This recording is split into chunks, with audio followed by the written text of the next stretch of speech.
I'm going to welcome you, Raquel Regalado. It's such a pleasure to know that another working woman who's got her own radio show is willing to be with us, and that you're with us even though it has to be recorded, because can you tell us in context what you're doing, why you can't be here, and introduce yourself?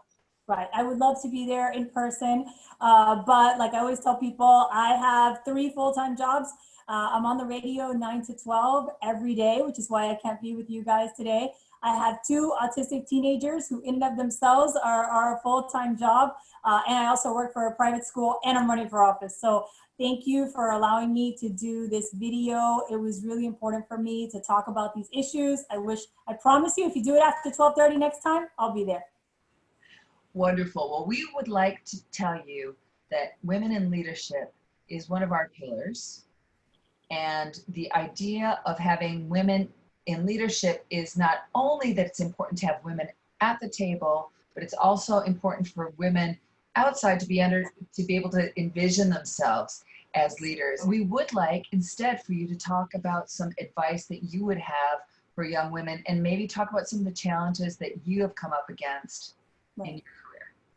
So I have a bit of a different perspective. Obviously, I am the daughter of a politician. So I grew up in Miami politics. For those of you who know my story, I am the daughter of a commissioner who was a commissioner for 20-something years and then became the mayor. My father is actually the longest serving elected in the city of Miami. And I grew up campaigning since as long as I can remember. My first job was with Bob Graham. I loved politics since the day I met Janet Reno, and I knew that what I wanted to be was a politician.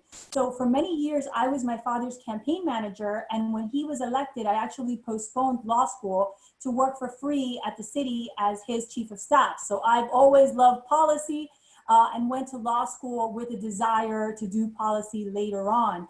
And what was interesting for me is when my father ran for mayor, I did his campaign, and at the same time, my mother passed away and I got divorced. I was 33 at the time, and I had 2 small children. Isabella, 6, had just been diagnosed with autism. And I was talking to my dad about how frustrated I was about the school system. And sitting at Maria's Greek restaurant, he said, "Why don't you run?"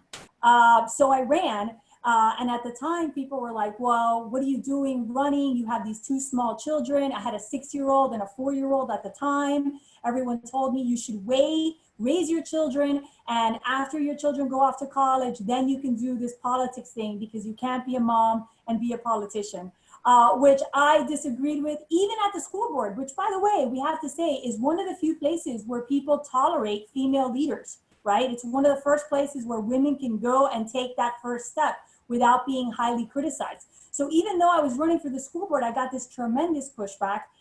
And then as a school board member, getting more involved in Miami-Dade County politics, whether it was suing on Skyrise, suing on BP, or restructuring the VAB, I got this, you're too aggressive. Why do you have to be so litigious? Well, because I've been an attorney for 18 years and I'm a litigator. And I also got a tremendous amount of pushback when I ran for Miami-Dade County mayor, because I never remarried. I was married for 7 years. I've been divorced for 13. I have teenagers. I'm a single parent. And I've always been an advocate that, you need to have people at the table that have a different perspective. And my perspective at the school board was unique in that I was the only single parent. I wasn't somebody's grandmother. I didn't have a husband at home helping me. My kid's book bag went to several places, so I could talk about that experience. And the same thing now in this county race. I think it's great that women that are retired run, and I think they should have a seat at the table. But I think you also need younger women. I'm 45, turning 46, that have a different perspective, because the reason that I'm running for the county seat is because adults with disabilities don't have jobs. I'm worried about our economy. I'm worried about my children's ability to live in Miami-Dade County. I'm a native Miamian. My kids are priced out of this market. And most young kids, and I'm sure some of the girls that are going to be asking questions, are thinking about moving to Jacksonville and thinking about moving to Orlando, because there they can make their money go further. And that's another issue. We have an income gap issue. So women make less and we'll move because we're like, well, if I go to Jacksonville and I make $60,000, I can buy a house. If I live in Miami and I make $60,000, I'm going to live in an efficiency. So it's a very different world, and a lot of women don't want to live at home. They want to have their own place and make their own decisions. And I think it's important to have that voice at the table also. Well, we thank you so much. So I think that takeaway is you young ladies out there. Run, run, run. Run, run, Run, run. run, run. Do it, right? Don't wait.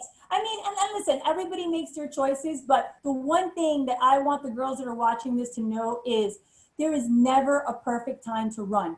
Women are always waiting for a perfect time to run. Women are always waiting to see when they're qualified to run. Oh, if I'm just a member of another committee, if I just do one more thing, if I just get one more degree, then I'll run. Men wake up, they put on their pants, they totally unprepared, and they run for office. And the same thing with jobs. That's why we don't get ahead in terms of our professions either, because we won't ask for that raise. We won't demand our place at the table because we always think we need a little bit more time to be qualified.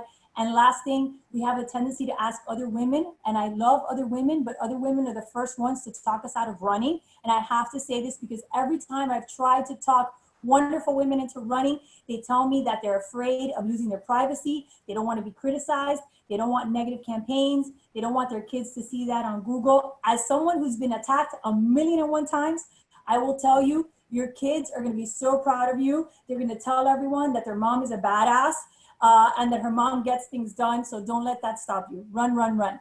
That's great. And in the name of our partners, the League of Women Voters, who are co-hosting with us today, and Women's Fund Miami-Dade, we thank you so much for being with us, and we'll see you again. Thank you.